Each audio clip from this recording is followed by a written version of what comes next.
Jai Gurudev, and thank you for your deep insights thus far. We have discussed the cultural, spiritual, and philosophical aspects of the Upanayanam ceremony. However, there is still a lot to explore regarding its historical evolution and how it has adapted over time. How do you view the historical development of Upanayanam, and how has the ceremony evolved from its ancient Vedic roots to the present day? That's a great question, and it is important to recognize that the Upanayam ceremony, like many rituals in Hinduism, has evolved over millennia, reflecting changes in social structures, educational systems, and religious practices. The origins of Upanayam are rooted in the Vedic period, when the concept of the Dvija, or the twice born, was foundational to the spiritual and social structure of society. The ceremony was not only a rite of passage but also a form of spiritual initiation into the sacred knowledge of the Vedas, which were transmitted orally in ancient times by the rishis or the sages to their disciples. The ceremony was thus deeply linked to the process of passing on Brahma Vidya, knowledge of the Absolute, and this sacred transmission was central to the educational philosophy of ancient India. Historically, the Upanayanam was performed primarily in the Gurukul system of education, which involved close personal instruction by a guru, often in seclusion, where young initiates learned the Vedic scriptures, rituals, and philosophy. The Gurukul system was an integral part of the social religious fabric of ancient India. However, as India evolved and the social and educational systems became more complex, the ritual began to reflect the societal changes. With the rise of kingdoms, the introduction of the Varna system, the division of society into four main classes, and the spread of other religious philosophies, the role of the Upanayam ceremony expanded beyond the Brahmin class to the groups such as the Kshatriyas, the warriors, and the Vaishyas, the traders, who also valued the Vedic knowledge and sought spiritual initiation. The focus shifted from merely transmitting religious knowledge to establishing social and educational responsibilities. By the time of the Gupta period, Upanayam had become an established rite for boys, the three higher castes, Brahmin, Kshatriya, Vaishya, marking the transition to the stage of brahmacharya, studenthood. While the core idea remained the same, the initiation into spiritual and academic life, the manner of execution the manner of execution began to differ regionally, with varying rituals, songs, and mantras according to local traditions in the medieval period, especially with the arrival of Islamic rule and the advent of colonialism. Hindu practices, including Upanayam, underwent significant disruptions. The Gurukul system faded, and much of the Vedic education was replaced by modern schooling system introduced by the British. However, despite these changes, the ceremony survived as a cultural and religious marker, especially in rural India, where communities retained their ritualistic customs in the modern era, particularly in post independence India and the global diaspora. Upanayam is being revived in various ways, often incorporating modern elements while trying to preserve its ancient meaning. Today, the ceremony is seen by many as a way to reconnect with one's spiritual roots and to keep the Vedic traditions alive, particularly in urban settings where the direct connection to the spiritual teachers, gurus, may be weaker.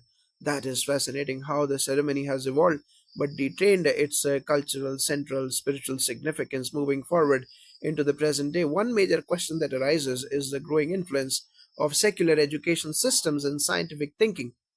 How do you think Upanayam, which has traditionally been closely tied to the transmission of Vedic knowledge, fits into the context of today's modern, often secularized educational systems?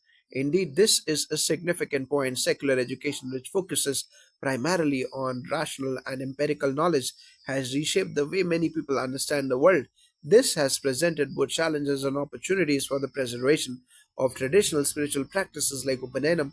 The transition from Vedic education to modern schooling has created a dichotomy. On one side, you have secular education, which trains the mind to analyze and problem solve in practical terms. On the other, you have spiritual education, which emphasizes wisdom, introspection, and the cultivation of virtues. The Upanayam ceremony, however, continues to bridge this gap by offering an integrated approach to learning and personal development. The initiation into brahmacharya, in the traditional sense, involves more than just memorizing texts or achieving academic success. It is about cultivating a disciplined mind, developing intellectual humility, and becoming aware of one's inner spiritual potential.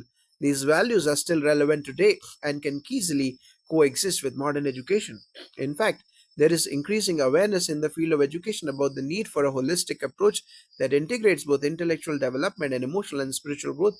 Various studies on mindfulness, character education, and emotional resilience and intelligence have shown that practices rooted in ancient traditions like meditation, self reflection, and discipline can significantly enhance mental well being, focus, and academic performance. In this context, the principles behind Upanayam, such as self control, the pursuit of knowledge, and spiritual awareness, can be viewed as a complement to the more secular aspects of education. Moreover, there are many modern interpretations of the Upanayam ceremony that aim to align it with contemporary educational practices. For example, some families and communities emphasize the educational aspect of the Gayatri Mantra, seeing it not just as a religious utterance but as a tool for cultivating concentration, mindfulness, and mental clarity. In fact, as many global Hindu communities, there has been a resurgence of interest in brahmacharya as a concept that emphasizes self discipline in academic and professional life. At the same time, we also see institutions that combine traditional learning with modern pedagogies, gurukuls, and spiritual schools that teach not only Vedic scriptures but also sciences, arts, and philosophy, blending ancient knowledge with the contemporary educational needs. This integrated approach offers a more holistic development for young people, making a traditional practices like Upanayam highly relevant in today's secular world. It is inspiring to hear how the traditional teachings of Upanayam are being woven into modern educational frameworks. Another interesting aspect is the environmental and ethical values that are deeply embedded in Vedic philosophy. Do you think the Upanayam ceremony can play a role in promoting environmental consciousness and sustainability in today's world? Absolutely. And this is an important point. The Vedic teachings, which form the philosophical foundation of the Upanayam ceremony, have long held a deep reverence for nature and the environment. In ancient texts, there are numerous references to Prakriti, nature being a divine manifestation of Shakti, the universal energy. The interconnectedness of all life forms, plants, animals, humans, and the cosmos was understood, and there was an emphasis on living in harmony with the earth. In the Upanayanam ceremony, there is also an implicit lesson about sustainability and ethical living. The very idea of dharma, which is central to the Upanayanam ritual, includes a concept of acting in a way that supports the greater good, which extends to the environment. For instance, one of the core teachings of Vedic philosophy is the concept of ahimsa or non-violence, which advocates for minimizing harm to living beings, including animals, plants, and the ecosystem. This principle can directly inform the environmental consciousness of modern day practitioners. In contemporary times, there is a growing awareness of ecological issues such as climate change, deforestation, and pollution. As the world becomes more aware of the need for sustainable living, there is also a resurgence of interest in the traditional teachings of Jivashraya, respect for all living beings, and the Pancha Mahabhuta, the five elements of nature: earth, water, fire, air, and ether. These principles are central to the Upanayam ceremony and can offer important lessons in fostering environmental awareness. For example, in many Vedic rituals, the use of natural materials such as cloth, flowers, and food offerings is seen as a way to honor nature's resources. The initiate is reminded to live a simple, purposeful life in balance with nature and to see the earth as a sacred space that needs to be preserved for future generations. In this way, Upanayam can inspire a sense of stewardship for the planet, encouraging young people to live consciously and sustainably while remaining connected to their cultural and spiritual traditions. There are also modern initiatives within the Hindu community that directly tie these values to sustainable practices. For example, some Hindu organizations around the world emphasize eco friendly practices during festivals, rituals, and ceremonies, encouraging people to reduce waste, use natural resources responsibly, and support initiatives for environmental conservation. These efforts can be seen as an extension of the Upanayam ceremony's call to live in harmony with nature and fulfill one's dharma in a way that benefits all living beings. This perspective on environmental stewardship within the framework of Upanayam is incredibly powerful and it aligns well with the global movement towards sustainability. Thank you for sharing these insightful thoughts. Before we conclude, is there anything you would like to add about the future of Upanayam, particularly in a rapidly changing world? What I would emphasize is that Upanayam, like all Vedic traditions, is not a static ritual. It is a living tradition that can evolve and adapt to the needs of each generation. Its core values, education, Discipline, ethical living, and spiritual growth are timeless and continue to offer guidance for a life of purpose and meaning. As we move forward in a world that is increasingly interconnected, the Upanenam ceremony has the potential to play a vital role in fostering a sense of universal brotherhood, environmental responsibility, and spiritual awakening. It can help bridge the gap between ancient wisdom and modern knowledge, guiding the younger generation to balance conscious lives in service to themselves, their communities, and the planet. So, while we celebrate the beauty of tradition, we must also understand that it is not about preserving a fossilized form of the past, but ensuring that these teachings remain vibrant, dynamic, and applicable in today's world. If young people can internalize the deeper lessons of Upanenam and live them out in their daily lives, I believe it will continue to be a powerful source of transformation in their personal lives and in society at large. That is an inspiring note to end on. Thank you so much for your time and for sharing your wealth of knowledge. I'm sure this conversation will help many people appreciate the true essence of Upanenam and its relevance today. Thank you for the opportunity. May the spirit of the Upanenam ceremony guide all of us toward greater wisdom, compassion, and service to the world. As we continue exploring the evolving significance of Upanayam, I would like to dive deeper into the relationship between the sacred thread ceremony and broader concepts of social mobility and individual empowerment. Given the traditional link between Upanayam and the caste system, how do you see the ceremony's role in today's more egalitarian society? Has it changed in its social implications? This is indeed a very important topic. Historically, the Upanayam ceremony was closely tied to the caste system, primarily as a rite of passage for young boys from the Brahmin, Kshatriya, and Vaishya caste. It marked their initiation into spiritual and academic life and was deeply connected to the roles that these groups played in ancient society.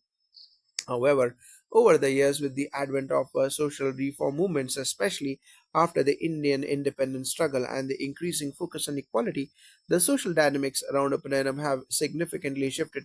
In contemporary times, the caste based exclusivity of Upanayam has gradually diminished. Today, the ceremony is no longer restricted to specific castes but has been embraced by people across various backgrounds who wish to preserve their cultural heritage. In urban centers, and in diaspora communities, many families from diverse backgrounds are performing the Upanenam ceremony for their children, irrespective of their caste or social standing. The spiritual and educational significance of the ceremony has come to the forefront while the notion of caste based hierarchy has taken a back seat. This change is in alignment with the broader push for social equality and inclusivity. Moreover, we see that many modern interpretations of Upanenam have become more inclusive, symbolizing personal empowerment rather than a rigid social structure.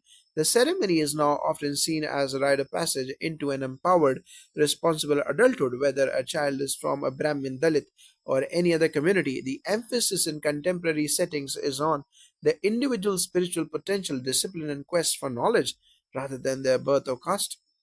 The changing role of the ceremony can also be seen in how it is practiced in different parts of the world. In the West, especially within the Hindu diaspora, it is not uncommon for families to perform Upanayam ceremonies for children of mixed ethnic or cultural backgrounds. This signals a move away from the caste distinctions and towards the celebration of universal values such as self discipline, learning, and spiritual awakening.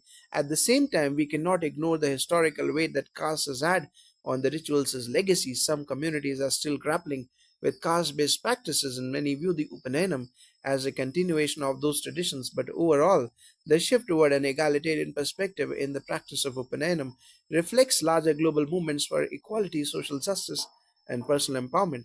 That's a powerful transformation, and it is heartening to know that the ceremony has evolved to be more inclusive and empowering. Now, let's consider the role of the Upanayam ceremony from a psychological perspective. How do you think the rite of passage impacts the psychological development of young initiates, particularly in terms of identity formation, self discipline, and emotional maturity?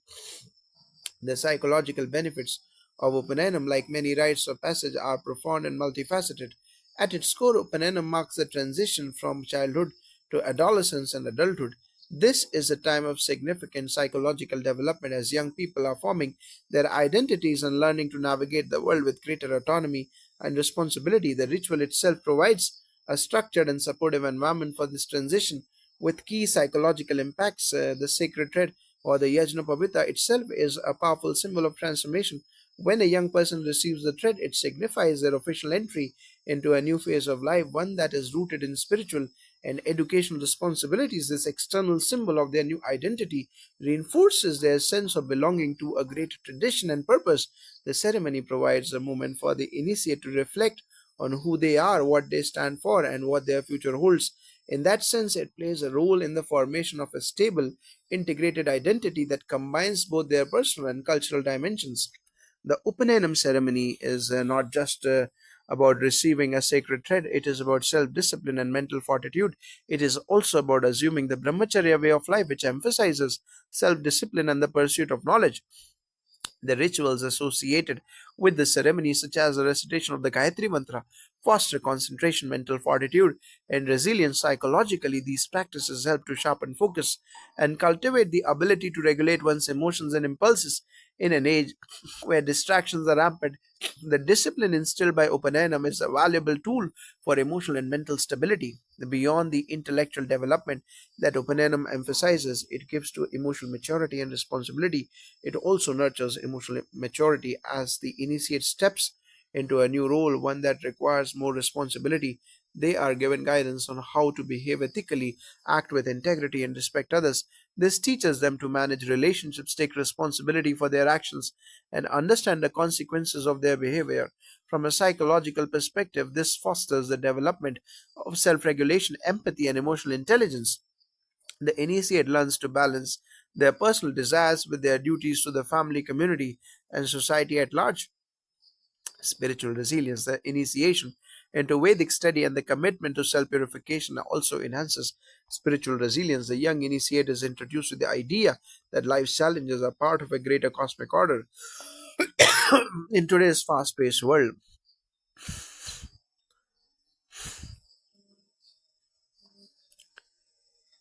In today's fast paced world where young people often face stress and anxiety, this spiritual perspective can offer a sense of purpose and resilience.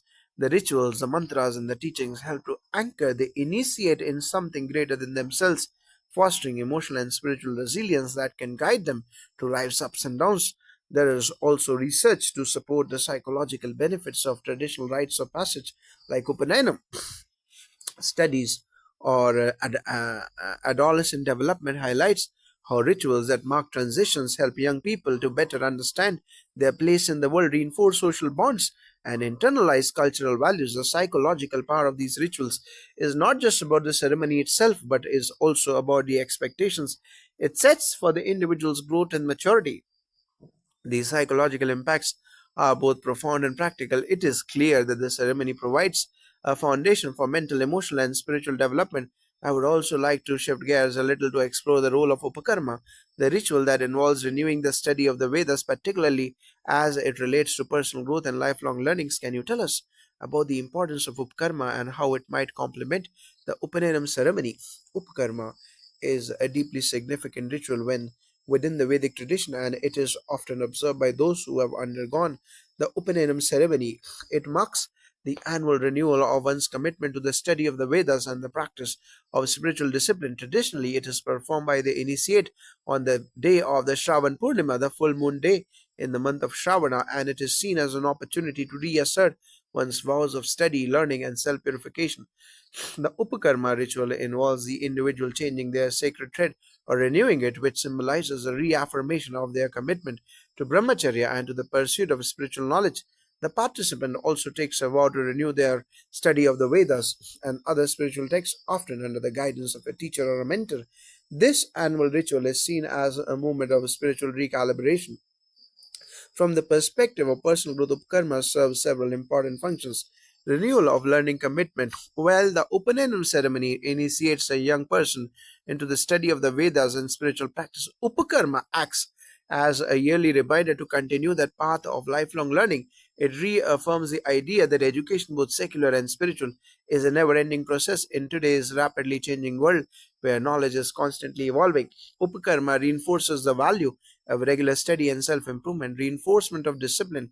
The practice of renewing one's sacred thread and vows is not just symbolic, it is a reaffirmation of the discipline and responsibility that comes with spiritual life. It reminds individuals to consistently revisit their spiritual practices, whether through meditation, mantra recitation, or study, and to integrate these practices into their daily life. This cyclic renewal serves as a powerful tool for maintaining mental and spiritual discipline over time. Community and traditional Upkarma is not just an individual ritual. It is often performed in the company of others, family, community members, and spiritual mentors. This communal aspect reinforces the importance of shared knowledge, community support, and the collective pursuit of spiritual and intellectual growth. It brings the individual back into the fold of tradition and reminds them of their responsibilities within the larger community. In this sense, Upakarma complements the Upanayam ceremony by reinforcing the continuous journey of learning, growth, and self discipline that begins with the sacred thread ceremony but extends toward one's life. Just as the Upanayam ceremony symbolizes the entry into a new phase of life, Upakarma ensures that the commitment to that phase remains steadfast and ever growing. That's a beautifully holistic view of karma as both a ritual and a spiritual practice. It certainly adds depth to the idea of lifelong learning. Thank you for providing such rich perspectives on both Upanayanam and Upkarma. These insights will certainly inspire many people to reconsider the deeper meanings and ongoing relevance of these ancient rituals in the modern world. It has been my pleasure to share these reflections. I hope that the essence of these rituals, whether it is the Upanayanam ceremony or Upakarma, can inspire people to lead more purposeful, disciplined, and spiritually enriched lives. By connecting with the deeper meanings of our traditions, we can find a path that not only brings us closer to our roots but also helps to navigate the challenges of the contemporary world. Thank you for this opportunity to discuss these timeless teachings, Secretary.